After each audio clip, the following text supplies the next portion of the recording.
Back to back అసలు monthly 1 or 2 films వచ్చేస్తున్నాయి. అసలు ఏంటి ఎలా చేస్తున్నారు ఇంత ఫాస్ట్ ఫేజ్లో? ఫాస్ట్ ఏం లేదు సార్, లైక్ రిలీజ్ టైంలోనే మారింది అంతే. షెడ్యూల్ ప్రకారంగా like I'm shooting 2 films at a time. కాకపోతే రిలీజ్ టైమ్ లైన్స్ మారుతున్నాయి. లైక్ 28 Degrees ఎప్పుడో రిలీజ్ అవ్వాల్సింది, it took time and release in the same year in the same month. Blind spot ఎప్పుడో release అవ్వాల్సింది. అంటే ఫిలిం షూట్ అయిన తర్వాత it's 11. So luckily ఎక్కడో లక్ అనాలో లేకపోతే అదృష్టం అనాలో టైం లైన్ కలిసి వచ్చి ఇట్స్ వర్కింగ్ యాక్చువల్లీ.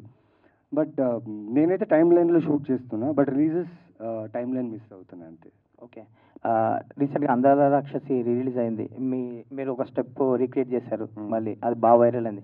మీ అంత స్పీచ్ లెంతీ స్పీచ్ కాకుండా క్రిస్ప్గా చెప్పండి. మీరు నాకు తెలిసి మీరు ఎప్పటి నుంచో 6-7 years నుంచి నాకు ఫోన్ చేస్తున్నారు, నాకు రావుపిడి గారికి రాహుల్కి కంటిన్యూస్ కాంటాక్ట్లు ఉన్నారు. రిలీజ్ చేద్దాం, ఒక ఇంటర్వ్యూ చేద్దాం, మాతో కాంటాక్ట్లు ఉన్నారు. You're like telling me that release అవ్వాలని. బట్ మీరు చెప్పిన తర్వాత అయింది అనుకుంటా. Like somewhere you're wishing that release అవ్వాలి. Thank you so much for that. And recreate చేయడం అంటే నాకు తెలియదండి. అంటే నేను అక్కడ ఆ క్రౌడ్ అక్కడ జనాల్లో కూర్చున్నప్పుడు నేను మర్చిపోయా, నేనేంటో నేను ఎవరో మర్చిపోయా. ఆ క్యారెక్టర్ చూసిన 13 years తర్వాత ఆ క్యారెక్టర్ చేసింది నేనే. ఆ క్యారెక్టర్ చూసిన తర్వాత నాలో వాడు వచ్చేసాడు, సూర్య అనేవాడు వచ్చాడు. సో అది నా మూమెంట్. అది మళ్ళీ రిలీజ్ అవుతుందా లేదో తెలియదు, బట్ ఆ మూమెంట్ నాది. అది ఆ 3 ఎంతో టైంలో చేశాను, బట్ చేసేసాను. I felt it, I did it. And నచ్చింది చాలామందికి.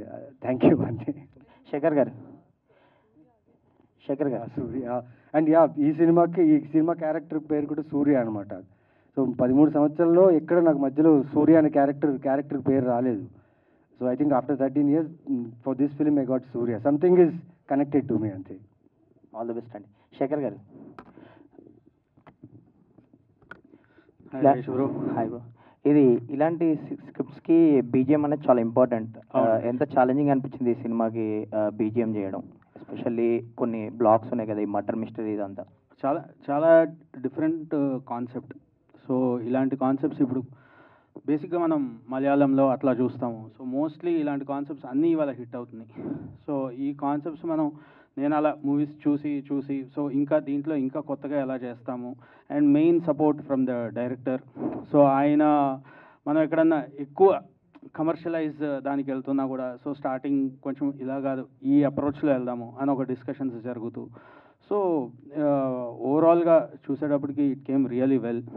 చాలా స్కోప్ ఉంది, మ్యూజిక్కి చాలా స్కోప్ ఉంది దీంట్లో. అండ్ అలాగే ఎమోషన్స్ ఉన్నాయి, ఇంటెన్సిటీ ఉంది. సో డ్రామా ఎంత ఉంటే అంత మ్యూజిక్కి ప్లస్ అవుతుంది. సో డెఫినెట్లీ మీరు అడిగింది ఇది కొత్త genre. And definitely it was a challenging journey and very nice experience. Naveen garu. Hi sir. Hello అండి. మీరు ఉన్న పరిధిలో చాలా డిఫరెంట్గా ట్రై చేసి సినిమాలు ప్లాన్ చేసుకుంటున్నారు. ఈవెన్ లాస్ట్ ఫిల్మ్ 11 కూడా డీసెంట్ అప్లాజ్ వచ్చింది. బట్ ఒక అబ్జర్వేషన్ ఏంటంటే మీ సినిమాలు ఓటీటీలో రిలీజ్ అయ్యాక జనాలకి రీచ్ అయ్యి కొంచెం బాగా మాట్లాడుకుంటున్నారు. బట్ థియేటర్స్లో ఇంకా కొంచెం అండర్ పర్ఫామ్ చేస్తున్నారని అనిపిస్తుంది. ఏంటి అనుకుంటున్నారు, అసలు ఏం చేద్దాం అనుకుంటున్నారు దానికి? అండర్ పర్ఫార్మెంట్ సార్, నేను చేసే సినిమాలు, నేను చేసే కాన్సెప్ట్ వెంటనే లైక్ మార్నింగ్ షో అవ్వగానే లైక్ నాకు అలా ఓపెనింగ్స్ వచ్చేసి super duper hit blockbuster అని చెప్పలేదు. Concept films will take time for word of mouth. And when audience likes the film, for him to tell another audience కొంత time పడుతుంది. ఈరోజు Friday చూసిన వాళ్ళు సాటర్డే ఆడియన్స్ వచ్చే వాళ్ళకి చెప్పుంటారు. Like word of mouth films నావి ఎక్కువ ఉంటాయి. అండ్ ఎక్కడో I feel after a weekend if I could hold more on theatres, నా films if it runs hold more for theatres, word of mouth వచ్చేలోపే I think the film is moving forward. So somewhere I feel wait for the films content to talk. If the film is good అంటే spread అవుతూ next weekend కన్నా నిజంగా cinema fulls అవుతాయి. But somewhere I feel word of mouth అనే విషయం నాకు ఇంకా కొంచెం ఎక్కువ అవ్వాలి. And I should gain some good theatres where ఆడియన్స్కి దగ్గరగా ఉండే థియేటర్స్ ఇప్పుడు నా సినిమాలు చూస్తే థియేటర్లో ఎక్కడో దూరంగా అక్కడ 2 స్క్రీన్స్ ఇక్కడ 1 స్క్రీన్స్ అలా ఉంటున్నాయి.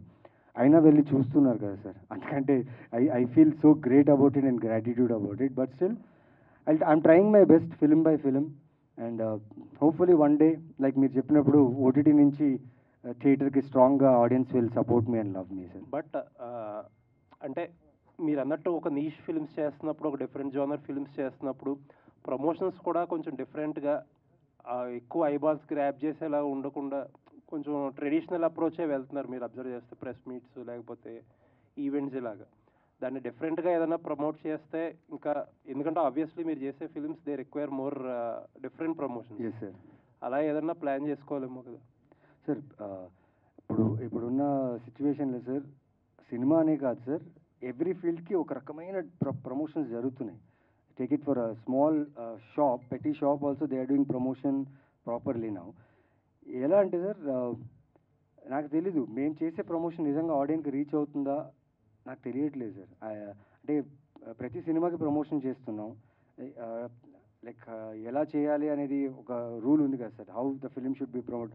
అదీను చేస్తున్నాం plus meeting many people and promoting it in a different way. But I don't not only my film, many films చేసిన ప్రమోషనల్ కంటెంట్ ఆడియన్స్ దగ్గరికి వెళ్తుందా లేదనే డౌటే ఉంది సార్ నాకు కూడా. Anyways all the best. Thank you sir. Thank you. Hi Naveen garu. Hi అండి. ఎప్పుడు కూడా ప్రతి సినిమాతో ఒక ఒపీనియన్, ఫస్ట్ హాఫ్లో ఒక ఒపీనియన్ ఉంటే సెకండ్ హాఫ్కి ఒపీనియన్ మార్చేస్తారు మీ క్యారెక్టర్స్తో. అండ్ అంటే హీరో షేడ్ ఉంటే విలన్గా అంటే హీరోగాను అలా మారుతూ ఉంటారు. సో బట్ ఈ క్యారెక్టర్ సూర్య మళ్ళీ ఆఫ్టర్ చాలా ఇయర్స్ తర్వాత మళ్ళీ సూర్యతో రాబోతున్నారు, సూర్య పేరుతో. ఈ క్యారెక్టర్ ఎలా ఉండబోతుంది? ఇది వచ్చేసి లైక్ వెరీ ఇంట్రెస్టింగ్ క్యారెక్టర్ అండి ఇది నాకు. అంటే నాకు రెలవెంట్ అయిన క్యారెక్టర్. ఒక gym trainer, he has a beautiful wife and small daughter. So వీడి ఫ్యామిలీలో వీడి గురించి జరిగే ఒక కథ ఇది. ఎంత సింపుల్గా ఎంత హ్యూమన్లీగా ఉండే క్యారెక్టర్స్ ఇవి. సో 100% దీంట్లో నేను విలన్ కాదు. ఓకే, అలా అని చెప్పి నేనే హీరో అని చెప్పాను. దీనికి కథనే హీరో. అండ్ కథ రాసిన డైరెక్టర్ మదన్ గారికి అండ్ రైటింగ్ రాసిన గవిరెడ్డి గారికి. బికాజ్ ప్రతి సిచ్యువేషన్స్ జరిగే ఒక ఇన్సిడెంట్స్ అని చాలా జాగ్రత్తగా చాలా హ్యాపీగా ఆడియన్స్కి ఎంటర్టైన్ అయ్యేలాగా చేశారు. అండ్ షూర్గా ట్విస్ట్ ఉంటుంది. మీరు ఏదైతే ఈ ట్రైలర్లో చూసారో చాలా ఇంటెన్స్గా అనిపించింది మీకు ట్రైలర్. బట్ అలాగే ఆపోజిట్గా when you come in theatres కదా, యూ విల్ లాఫ్ లైక్